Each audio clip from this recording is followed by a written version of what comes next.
c'est mon soir il faut pas que tu aies ma boule de place en bas. Attends, on a un problème de un petit problème, moi, mon sous. Chacun dit, mais il y a un combat qui est basé sur le combat. La manière dont il a été c'est comme s'il lançait un défi pour la zone. Que le bon Dieu a assisté. Ça fait mal au même 9 mois, moi, la possibilité de boire ça fait vraiment mal. Dans le national,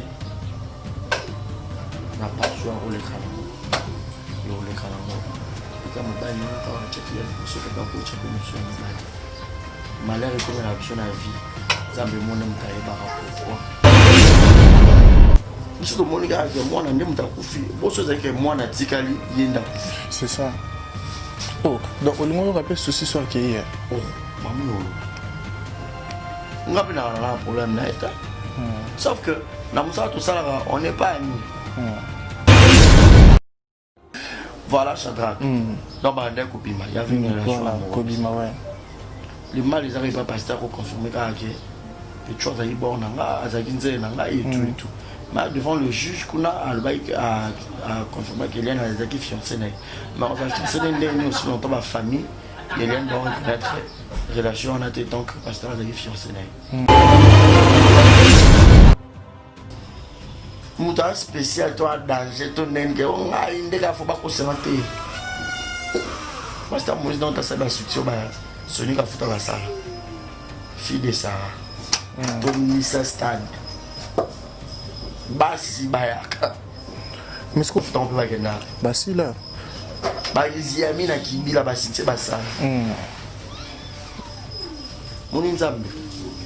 Abim Saba, où a été?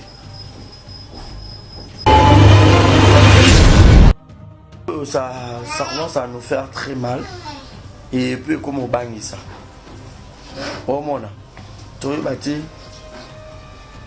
qui est vrai? Qui est faux. Et surtout, pourquoi seulement Moïse Mie il a chanté Guégué? Et affaire Eliane et Bimi. Parce qu'il est trop ciblé. Il n'est pas combattu. Ou soit des arabes l'humilité précède la gloire. L'orgueil précède la chute. Exactement. Ma Bible le bis au Koïsami. Tout ce problème où il est que ma casse côté en chambre invoque le Dieu. Moi j'aimais les gens encourager l'acte. Il y a Michel Makenda, oui. Et j'avais vu ça me les pas le pasteur Roland Gallo à Philadelphie. Barési Baté au commun en place à Moïse Mbi. Naïta au Tokomi Nango. Qu'est-ce que tu vas faire? Bacho Pendage, au Bané en salle insistance n'est pas en saté dans le Cabangote. Mais Naïta au dossier en sous ma prévu Biminde autour de voir qui a mis ça qui est en tribunal. Bacho en place à Moïse Mbi. Donc remplacer dans l'attendant qui m'a monté à Moïse Mbi. Au coup souhaité au sein d'un stade. Au qu'on dit ma prison, au qu'on dit ma pénalité. Tournez nous. Prison peut pas sauver à la mort. T'es un sou pour nous sauver en air. Bon, on est en train de sauver. Pour le manier, a triomphé, la vérité a triomphé. Grâce à la place, on a déjà ici sur Pani, on a vers côté Panzani. Bon, l'autre année, il y a un bando bamba vert, un bando bamba le tongo la maille. Et il y a Sibir Kaka. Sibir Kaka. Pasteur est belé pour tout le monde, il y a des cinémas, il y a des prison. Na angle musomo un truc il y a une réputation pasteur. Réputation il y a bolon il a ma réputation. Et là le salema na coucou. Il na coucou. Quand il a coucou. Nous sommes tous dans bayan on a poisa. Nous sommes tous fans na biso bo sai maka na coucou bilengi bino mbali. Ya boye na ona mokili biso peto sani. Biso peto ko mona to olo bakaka. Balobi Renaline. Hein? Renaline coach officiel, balobi biso tous abonnés à Renaline coach officiel. Image bien ceux qui ont fait au mois baptême, au concert, au mois loro morobo et kaka. Renaline coach de makambo, Renaline coach de ma solo, tous abonnés et simba. biso Renaline coach officiel. Faut na s'abonner ngamoko na Renaline coach officiel. Bonjour, bonsoir très chers amis internautes, bienvenue dans notre tranche d'animation, la Katia Renaline coach officielle. Puis pas avoir topé Sabine Sango en temps réel et puis bien vérifié dans 4 source. Et un réel pour moi de recevoir pour vous aujourd'hui Barizi Baza pour la toute première fois dans mon émission. Et je pense qu'avec lui nous allons donc parler de l'actualité. Tomé Rempe Kokota partout et puis comme Kokota na bazon donc au Batouba comme Mitungisama et puis Batouba na ba inquiétude. Il y a certaines personnes, il y a certaines préoccupations sur les faits, il y a l'actualité où ils ont dominé ces derniers. Et un grand merci pour moi, et un grand réel plaisir pour moi de vous informer parce qu'il y a des téléphone, télévision, partout au pays vous aura opportunité en retard. Merci à toutes les personnes au bas les millions. Là je vois directement Avalo Pindima les Tours d'Europe, Komaki et Solo le Penza qui tourne au Memango. Un grand merci aussi à Alain Champ de Nakati à l'aide vie à Petit Naïe, Moutakanga Masolo Mpanzona, les grands pilotes. Merci aussi à Amanda et Longa, moi c'est Pembe, moi c'est Benda Leki, Boula Dendo dans sentiment. J'étais sali, pourquoi pas si penser comme ça. À toi, est-ce qu'à des mignons, la maman de Jordan Kylian, merci pour le séjour au Penda et là qui est magnifique. Merci à Dieu qui est derrière la caméra et restez branchés parce que vous avez Penda, émission Moyandika avec Barizi Baza, qui je dirais plus rapidement avec l'aide d'Adji. Bonjour Barizi Baza. Voilà, bonjour à toi Shadrach, mon ami. Bon retour au pays, bon Dubaï, qui bien. Dieu a fait grâce, on a voyagé. Il y a un élément pour les cas qui ont voyagé. Jour il retourne à Bissau. Et ça que même temps où Kobe Bryant a salé nini crash. Parce qu'on a mis tout le monde qui dit ah Nzambe. Oyo, et c'est là moi mystique parce que tant qu'on est na Kenya, tant on a pour na Kenya, puis tant on a l'ingana zonga. Et au te signer dans avion, dans un monté. Et pour ça, on a 4 heures du temps après.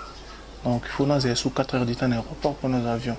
Donc, tant qu'on a 4 heures du temps, on a tout là, tout le matin, on a écran, on a aéroport, il va illustrer un accident Kobe Bryant dans le crash dans l'hélicoptère. J'avais dit, peut-être que nous avait épargné, avant de ça les membres. Sinon, yo santé, ça va. Vraiment, comment t'as vu en haut? Vraiment pas si mal sur la zara likolo kuna ya mona bangara avion on a rencontré déjà un stress mais bon on a chanté musala pese na ya moko bimi faut tambola rapport je peux moi découvrir de mboka mususu en fait il y a moi les athées si j'ai l'ambition na yambi pas nanga merci beaucoup plutôt c'est toi qui es chez moi dans mon émission bien que ah OK émission non mais tu es chez moi en fait donc non je suis pas chez toi c'est toi qui es chez moi ah voilà Renaline coach officiel c'est maintenant Banae Bishop ouais. Voilà donc voilà maintenant sur la Rapenza. Bonjour à tous les internautes. Barizi Baza je suis Barizi Baza, monsieur le journaliste, exemple télévision et puis Zéro Bêtise TV. Alors sur s'abonner à exemple télévision qui m'appelle Mango au Betika Zéro Bêtise TV. Au s'abonner donc on a peine à Zéro Bêtise TV pour raccommoder au maman. Mon tuteur boya ne bêtise, mon tuteur n'en a sur valeur tu à qui ne peine à Zéro Bêtise TV parce que pour nous on s'appelle sous pas maman qui toko collègue exemple télévision te pour ya mais il y a exemple télévision sur ton bac c'est sur moi belé moi particularité à maman belé na Zéro Bêtise télévision. Voilà, tu as tout dit, la santé ça va, je pense que le BIP et Moussa les ont fonctionné très bien. Et alors, sans plus tarder, Barizi, aux journalistes en investigation, je te vois entre autres, qui est sur terrain partout, n'a pas fini surtout, il y a l'actualité, ça le quand même bon travail que tu fais. Et alors, dans aujourd'hui, tu as un peu comme ça analyse par rapport il y a effet OESO, les cas autour, il y a on a vu sur les bons pasteur pour excusez-moi, tu as un peu au développement parce qu'il y a certaines personnes qui disent que bango baba ouais, mais il y a certaines personnes qui ne sont pas des ouins, comme a dit Nathalie Lokole l'autre fois. Et il y a une personne qui a vu sur moi si elle peut aussi faire des mauvaises accusations au vie à pasteur Moïse Mbié. Et alors, dans cet effet, par rapport il y a investigation sali, par rapport il y a Mamutu au sali pour la vérité et puis informer les gens. Comment tu peux dire la situation elle est comment? Tu donnes tendance de ces accusations sont vraies ou pas? En fait, je ne suis pas le juge, ou soit le magistrat, ou soit le procureur pour dire que bah fait bah qu'ils le pasteur Moïse c'est ça vrai ou ça faux mais je vais soulever une chose toujours juger le serviteur de Dieu toujours juger les actes posés les hommes de Dieu ils ont touché opinion ils ont touché mœurs ils ont touché beaucoup de personnes alors moi je dirais ceci.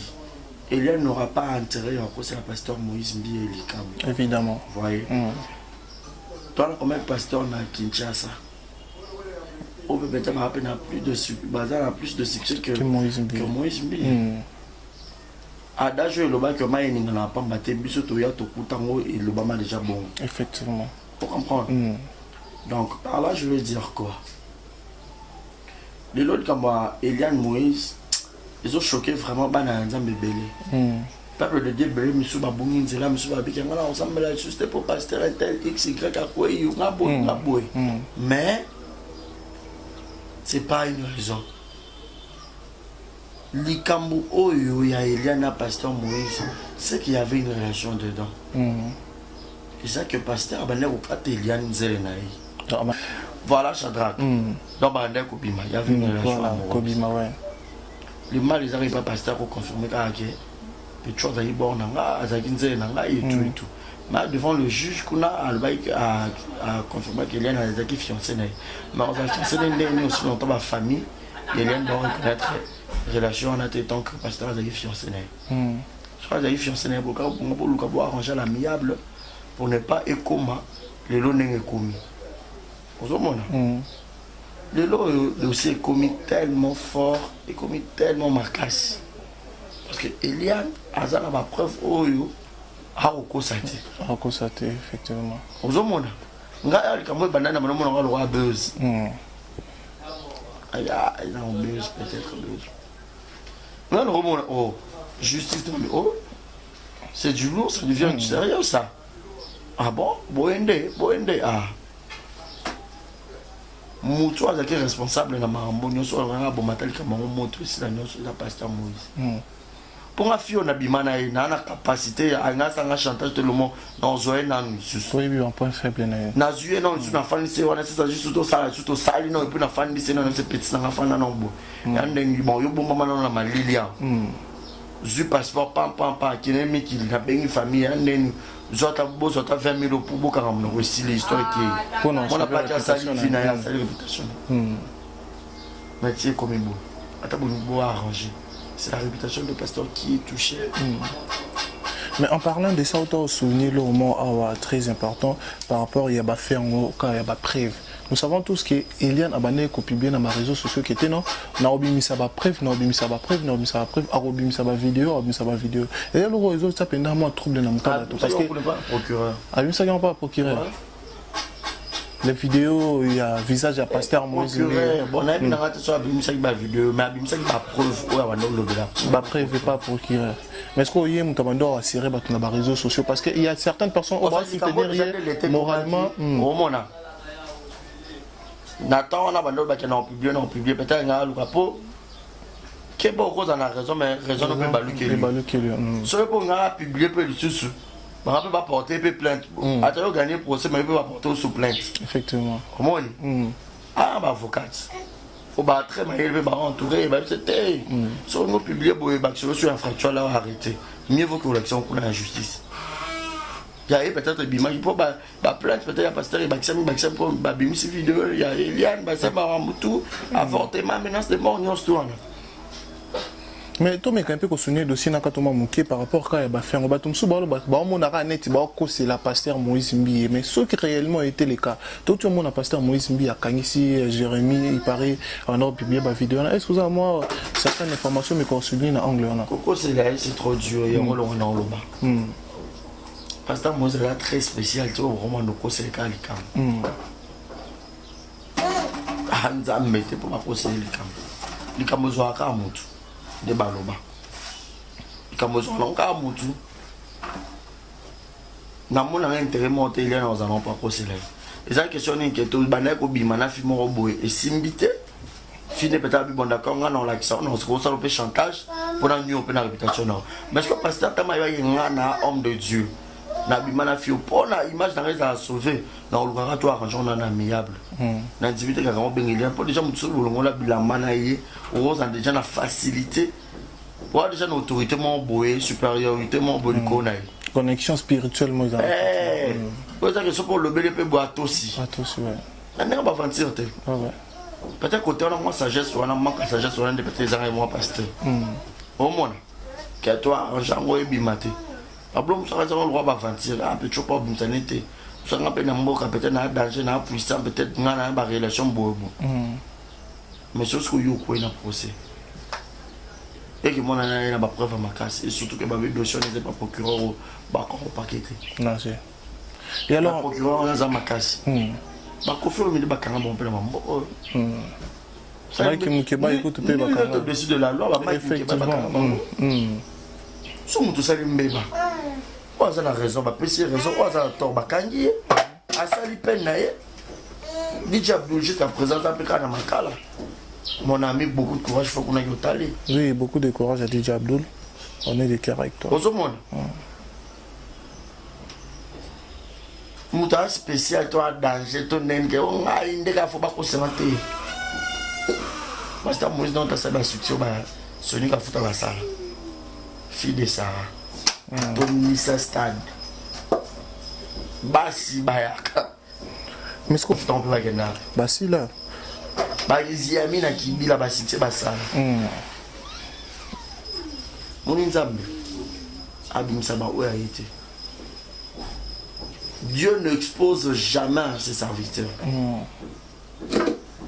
ça dit trop Dieu n'expose jamais à ses serviteurs mais je te dis vrai comment ça me monter les salit yo va moi le bas c'est lui comme on est t'as bien bossé dans nzambe nzambe le Dieu le Père t'as créé mon qui l'a créé on a la possibilité de souffler de vie oh rose après au bout na la libo ya bonne quand na lo ba bout na ko mi baba on a nzambe chance nzambe comment nzambe miséricorde ata ko sana yo nzambe pe ba on zima na bango nzambe kala weza ki usali mbeba ba kangi yo asal oh Shadrach. Il y a beaucoup de serviteurs aujourd'hui au vivre une hypocrisie, à nous faire face. Moi je dis ceci, Shadrach, c'est le temps de la fin. Le temps de la fin, ouais. Le temps de la fin est proche quand le bateau mon à Bassi. La Bible va dire ils viendront nombrer à mon nom. Pensez-vous qu'il y a des bassines? On peut dire comme ça. On pourrait dire comme ça. On pourrait dire comme ça. Oui. Qu'ils ont les bassines, comme tu as dit, la Bible a souligné, Toroye Babango na bassine. Et alors? Dans les bassines, ils ont. Ma bassine, ils ont attendre la fête au moment où moi j'avais eu du mal dans ta vidéo moro. Ceux qui ont fait anniversaire, moi, mon bal, ceux qui battent, le financier, ceux qui et surtout les Congolais. Il y avait un Congolais. J'avais des frissons. Jusqu'à ce point, Bassine attend de la fin. Bassine attend de la fin. Et Joseph Chantal Bola Bato Bunda Bakati, si n'attend de la fin, Moutunen Yoko Kata, Chantal Dosa Bonabike, Bible, le logo n'est pas salon au salon Muningate. Yo Bik Mbelin des Alabakata, Lambanyama, Tungana Kata. Et puis au salle vidéo au CP là. Qui est au Kata Muningate. Sans ça qui bon moto, humanisme les arts. Mais toi, souvenez moi locaux par rapport au mona qui m'a zola tababi qui pédait homosexualité na milliers à pasteur zélo réseau régné trop on peut pas citer les noms mais il y a pasteur Moïse Mbi na batumsu ba soupçonnaé na ba nini wana na ba biloko. Bah là je dirais na habité hein bon en fait mon les gars mutu rose un peu vrai rose un peu faux mais est-ce que ma bébé a congolais sur ba kize mutu ba ngapeka ko coller ba mamutu ata pesa ina ko bon ko ba mela peka pasteur Moïse ba ngamba mais bandelo ba ki mayininga na pamba te ba kasi mayininga na pamba te mais n'est-ce que côté on net na yoka na ngati hein na yoka ko na pas trop bon peut-être ko yoka ya ba vite fo yoki no le kisime ke to o ya ba fende ya makasi de ça comme Eliane on ne to moni na de au fait au développer vous comprendre donc Mambo ça commence à nous faire très mal et puis comme au bangi ça au mona toi bâti qui est vrai qui est faux. Et surtout, pourquoi seulement Moïse Mbiye il a chanté Guégué? Et affaire Eliane et Bimi. Parce qu'il est trop ciblé. Il n'est pas combattu, ou soit des arabes l'humilité précède la gloire. L'orgueil précède la chute. Exactement. Ma Bible le biso au Koisami. Tous les problèmes où il est que ma casse côté en chambre invoque le Dieu. Moi j'aimais les gens pour j'ai l'acte. Il y a Michel Makenda, oui. Et j'avais vu Samuel parler pasteur Roland Dalou à Philadelphie. Après que Nzambala qui est mon ligne en alliance et destinée, c'est Henri Papa. Après Nzambala qui c'est bon, Henri Papa Bakangamana et puis dans le troisième mois où Alouka Kabla peut Henri Papa. Bah imagine ça. Pour dire quoi? Pourquoi tomber dans un scandale mort boé dans une affaire en fait, dans un scandale mort il y a Makassi. Si je comprends bien, pardon, si je comprends bien, dans l'angle on a lobby au passé Roland Dalo et Michel Bakenda, parce que Henri Papa a banni dans la logique des choses, a bimisi Michel Bakenda par rapport à la fille tirée au Bassala qui n'a pas la carrière. Michel Bakenda déjà où tu as un groupe Henri Papa et pas Franck Moulage. Mais tu dirais homme de Django qui se prétend de se dire les loin de l'éternel, bah s'emporter un succès, bah gérer succès dans bangoté. En fait, bah gérer un bon succès. Bah de ningo de bah gérer succès. J'ai des niveaux d'azat. Azali, ouais. Bah, je n'ai pas bango. Parce que il y a pas élévation, il y a un maman bébé. Est-ce que bébé ne peut pas se préparer à tenir l'attaque ou peut-être qu'il y a la bonne élévation parce qu'on est dans l'attaque. Il y a Moïse qui attaque. Tu rôle pas attaque. Parce que diable diable peut être rival numéro 1 en Zambie. Mais je dois venir Zambie pour pousser ma nara meke. Mais va gogole pe go alongwe. Aka comme Nzambe mata loku Nzambe kende mais par le rayon ça ni la détruire aya ça se vendre. Effectivement. Au côté on ande et belé de peut pas dans mon makasité. Au moins à côté point on a. Que oui bi que des succès dans ya makasi boy. Ba attaque pe ko ya pe makasi alors faut na cha ba garde football. À un moment donné, sur le monde que vous avez un bébé, on s'est retiré, non. On s'est retiré. Au bout d'un moment, pendant un moment, au Lukinzam, vous savez, répartance. Dès tout le monde a fait un matou, Samuel a salé, tango, moi, c'est quand on a un écho. Parce que la Bible nous dit, Dieu, il a le projet de bonheur et non de malheur dans nos vies. Et quand même, plus forte raison, Moutou Azam Salinaï.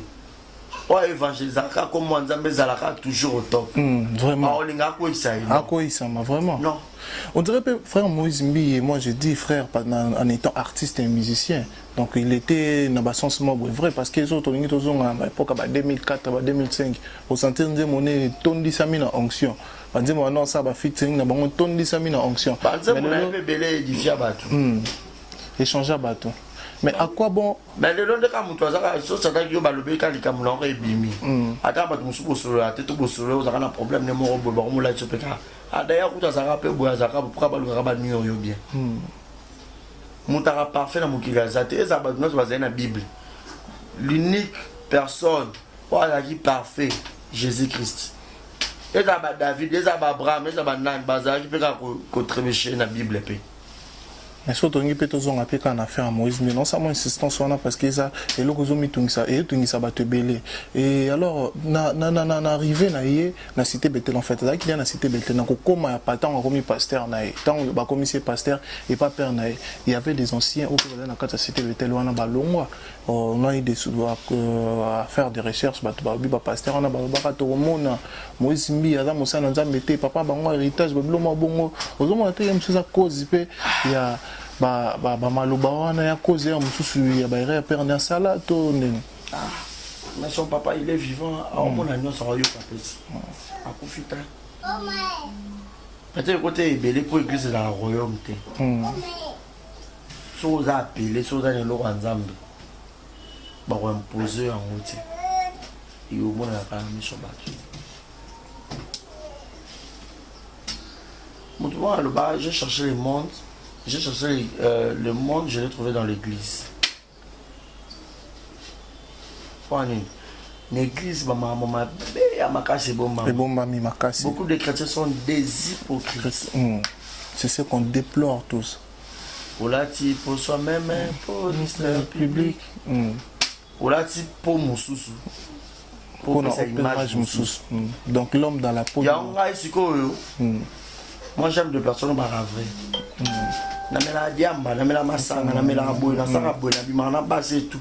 Je vais faire ma vie comme ça. Pour ne pas mouto yo. Déjà. Il y a déjà impoli. Mais quand on a caché le monde déjà pas de pour pas du nouveauté chez les gens. Parce que Bélé dans ma frère monsieur la Bible, il y a l'église. Maintenant dans ma frère monsieur, oh, ça m'a une église moi. Mon premier place pour dire, eh, na épée. Eh, to baranzambe. To baranzambe. Eh, na épée. Ça va tika. Tika. Ce que Barési bâtit comme une place à Moïse Mbeye, na état où tu comme une qu'est-ce que tu vas faire? Bacho pendake au bana on sala insistance n'est pas on s'attend dans le cabangote mais na état où dossier mususu ba prévu pe bimende otolo ba qui a bimisa qui on a tribunal bacho na place à Moïse Mbeye donc remplacer non là tant qui momuta Moïse Mbeye oko souhaiter au sani na stade au dit ma prison au dit ma pénalité to ndeni prison pe ba somba la bangote t'es un pour nous sauver en air. Bon, on est en tout sauvé. Pour le mané, a triomphé le bimaré, la vérité a triomphé. Grâce à la place, pour déjà moi ici, Sopani, n'a vers côté Panzani. Bon, l'autre, ni bobando bamba vert, bobando bamba le botombo la main. Et il y a si bien caca. Ah, c'est bien caca. Ma pasteur est belé pour tout le monde, il y a des États-Unis, il y a des bacani, on peut passer à la prison. Na angle musomo ante que liane wali nganu na réputation pasteur réputation il y a bolon ouais la même ma réputation et là le salema na coucou et na coucou quand na coucou biso to tsena ba yana ona poisa biso ba to fana na biso bo sema kama na coucou bilengi ya bino mbali ya boye na ona mokili biso pe to sani biso pe to ko mona to olo bakaka na place da yeso ki asaki mabe a osani a boloko afani na prison Joseph par contre à prison na Bible et il y a à prison parce que ezalaka kanani nzamba lekisaka pe même na récit peut-être que vous appelez canal pe nzamba na lekisi ndenge bosoto be barezi bosoto wapi o ba publier sexe na yo ba publier nzoto na yo to monité sexe de ba publier mais peut-être nzambe anga lection banza musupa la lection ka monene pa biso ayo amalo pekisa o pekisa na police yo katezana na bimisa ono comme ça et ozonga bien na makona nga là peut-être tu pourrais changer beaucoup de choses. Dieu est juste. Au cause public, au cause na cause mais conscience tanga na nzambe yenda yebi. Exactement. Ah oui. Et alors mais donc un peu que souligner pe elo ezo tungisa bana na nzambe belé et affaire ya hypocrisie devant Dieu. Beaucoup de nos frères, beaucoup de nos pasteurs, mon frère Mike Alamba il s'est converti. En fait, Toto l'amour à reconvertir, à changer, à commis babien en immigration. Donc au changer anglais, aux ongles en commis anglais ou à commis monsal n'zambe. Bato belé bon tout misama. Yé azala mo na cité Bethel. Ce qui réellement muto akoko commissaire ko wendraye na mis sur bateau et puis devant Dieu c'est soit le pasteur Moïse Mbie soit pasteur Papa Mbie les pères bon des autres qui va arriver il paraît sur la ressuscité on a le pasteur moro a wendre babilo mo bon habité babilo on a les autres ngisa bana na nzambe belé ba on mitungisa mapena na si jour tu peux on dire quoi le frère Maïka Maïtola de l'amour à remis son pasteur à cette église Yesu mawa. Yesu mawa ndeni. Vous encouragez au loba. On dirait que ça le passe. Parce que les lots on a remarqué le monde à Congo chante tout de l'éternel Nika Mandoté. Parce qu'il y a une église de Békou, pasteur Faye Mbaka. toi qui moyen bien comme pasteur parce que déjà à battre à biso na banzembo na bango c'est toute une prédication mon soit cause un problème mais câblé na nzembo wana yeli ya vraiment bon a super solution ah ba témoignage belé ya vie na ngamo ozomona ce n'est pas dit que so ne na te ya déjà na nzembo ndena yemba na banzembo na j'ai aussi cette capacité à côté à l'église muto a consacré pasteur Mike m'a pas comme pasteur ya rana to éviter mais à taper mouton to yebi mais dans la logique des choses ceux qui père spirituel nous encore vivant il ne mutfa wenreo mais to yebi que y a zaman na cité Bethel parce que ça il au mon route bomba te ça ba clip kuna nzemo na fongo la likolo asana na kata cité Bethel nzemo ne mutse belé bela ça donc azaba na mona ya Bethel si il pouvait être un peu papa mbi moko ya apôtre te non papa mbi était parce que ba soupçon ba rimer bima ki so pasteur David souligné bablo mo bongoli ne muta komi da awen par selon ba dire ya frère Mike une émission peut-être toi qu'il bokor là ngote mais ngapi na landa ki ngote mais ya na bato ba mais quand peu qu'on confirmer ngo qui cité Bethel peut-être pas mona na que appel en place ce là qui c'est ça aussi le problème peut-être tiens au Luka avant billet et je vais à mon cas bon d'accord je à pasteur David ya assemblée là mais ce que to songa na Bible barézi ka Bible wana ndé mutezong sa biso na nzela Bible wana ndé mutezong sa obi ana commandement mo boy ya na o dit ça nzambe pesaka Moïse obi même ya tata na maman na tu comprends pour me la peine à mon qu'il bien qu'il va parent biologique n'a été mais il est au moins spirituel en il y a spiritualité ce qui est vrai notre côté intérieur on a maîtrisé bien et bagaille mon pasteur Mike ce peut balobana sauter car bon mais balé mais déjà ceux qui moutou a consacré comme pasteur et qu'il a vraiment un vrai serviteur de Dieu et quand on marchait peut-être selon la crainte de l'Éternel. Je ne trouve pas la raison où, comment dirais-je, à contester. Oui, dans le cas qu'il fallait qu'il caca, il fallait qu'il non. Ah oui, à Zalimo, la cité Bethel, mais il y avait un moment où il m'a déjà la cité Bethel, la Zali susté. Il y a une place de Banak au Samba, il y a un cal. L'église de Banak, excusez, l'église de Banak, c'est Ozaki. Moi, qui à l'époque, est-ce que c'est l'église au Samuel à Télé? Bien qu'ils aient un côté, mais père spirituel n'a rien à rebousser jamais. Ah bon, père spirituel. Le bon à Yoga Bio, conseiller spirituel.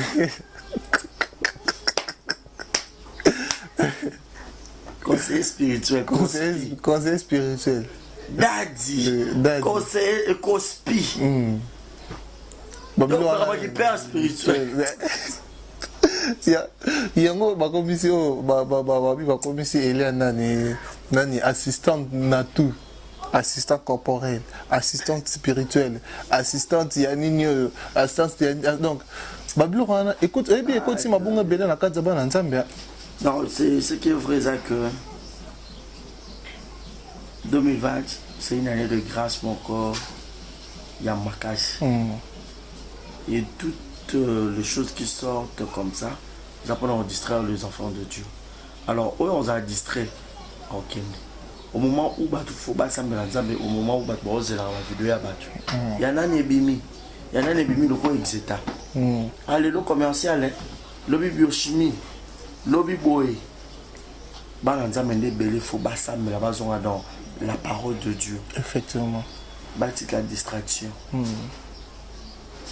Et puis belé sur mon ah pasteur na biso ya ko isamito ya bunginzela ngelo bate yo peut croiser ma beaucoup bunginzela le quoi bango non le salut est individuel nous avons moi et ba destiné mutu nga trasa que ya ozabu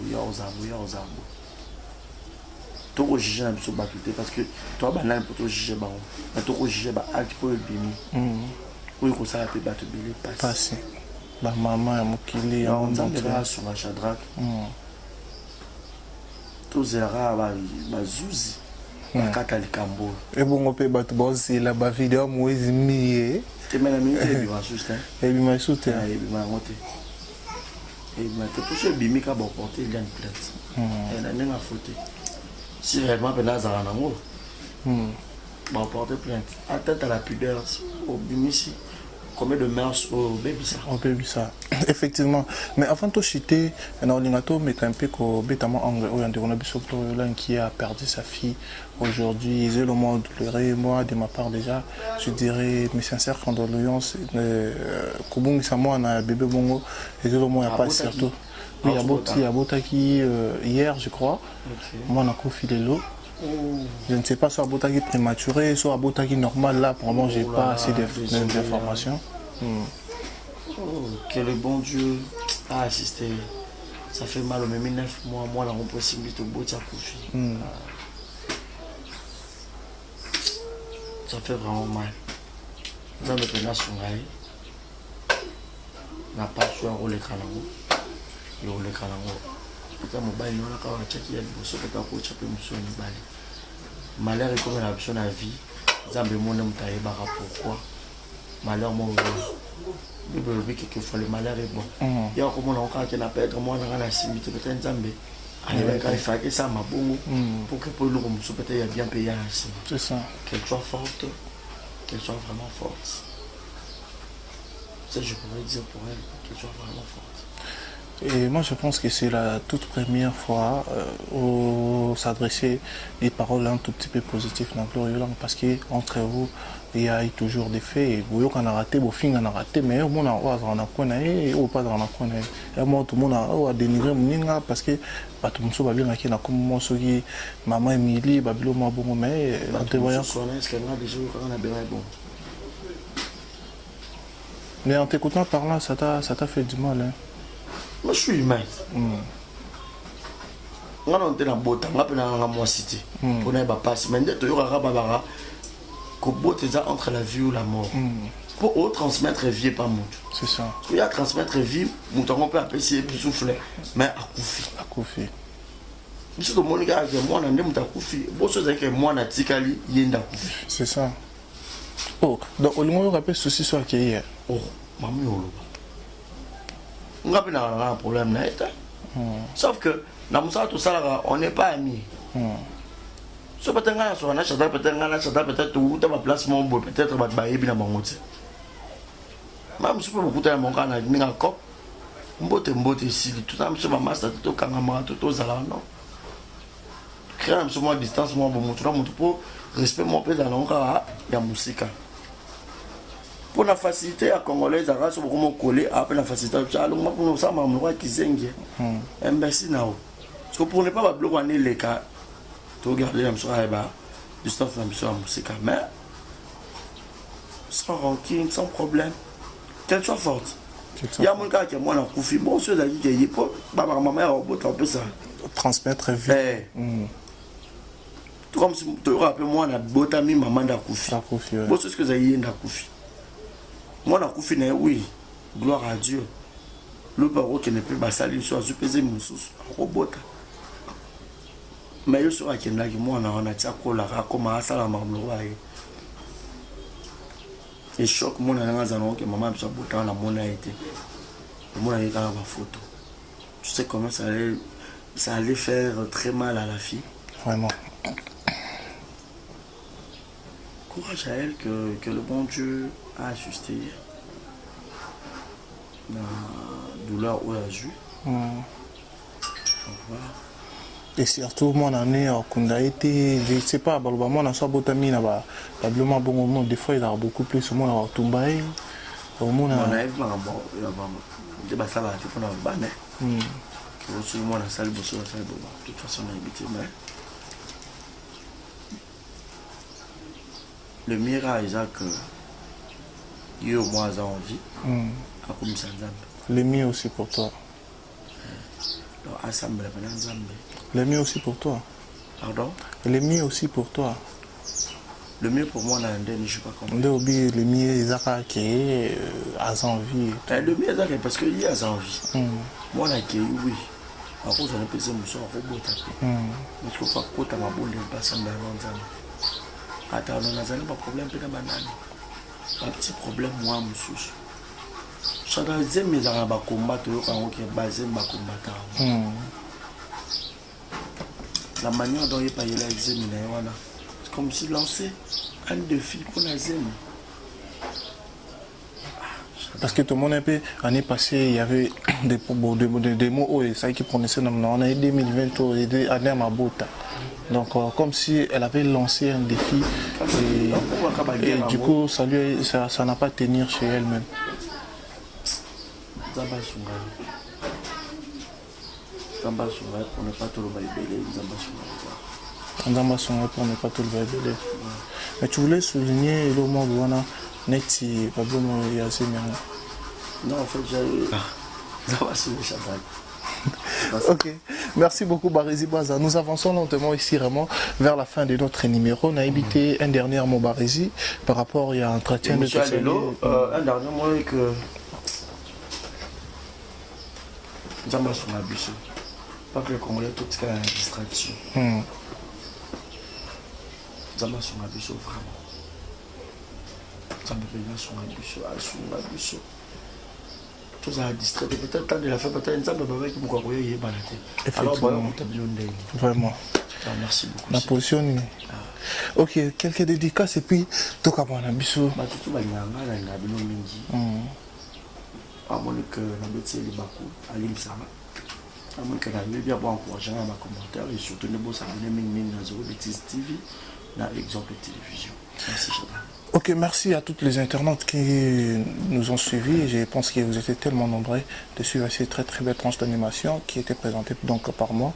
Les vôtres, savoir que les mignons de la presse. Merci, j'étais avec Barési Baza. On a parcouru cet entretien. Je pense que vous l'avez fait à Moïse Mbié. Donc, des fois, Dieu parle tantôt d'une manière, tantôt d'une autre. Je ne sais pas réellement. Ce arabassine biblique, il y a Troye Babango, Nabassine Nabango. Les Arabes attaquent au débat soupe bazo kanisa dossier ça toujours dans le tribunal, ils ont toujours dans le parquet, tu éviter ce combien au niveau tribunal, mais d'ici à topé c'est bien nos informations car il y a un dossier en moi je vais compatir avec la sœur Gloriolani, Aza sœur Moro je dirais tous arranés bien, tous soulera bien qu'il relationnel bien profondeur mais Aza Moutoumoro bien à soutenir un peu après ça on va soutenir là pourquoi ne pas aussi le soutenir dans la détresse. Un grand merci Nabapina Balanda Bissou et merci à Dieu qui était derrière la caméra, merci à Valopine du Tour d'Europe, au Penda Sekangate à soutenir toujours, merci à SK des Mignons, la maman de Jordan Kylian, et j'étais salé pourquoi pas s'y penser comme ça, à Maître Cédric Bengo, japonais Taï, Maître Bougar, Maître Pembe, j'étais salé, on a bien vu à Mignon. La pression beauté et puis tout pandit tout moni faila kangai moi ça l'équipe manga mo fou ben elengi. Je te remercie parce que boutique a bien petit nabinoté. Merci à toutes les internautes et quant à moi je vous retrouve très prochainement. Bye.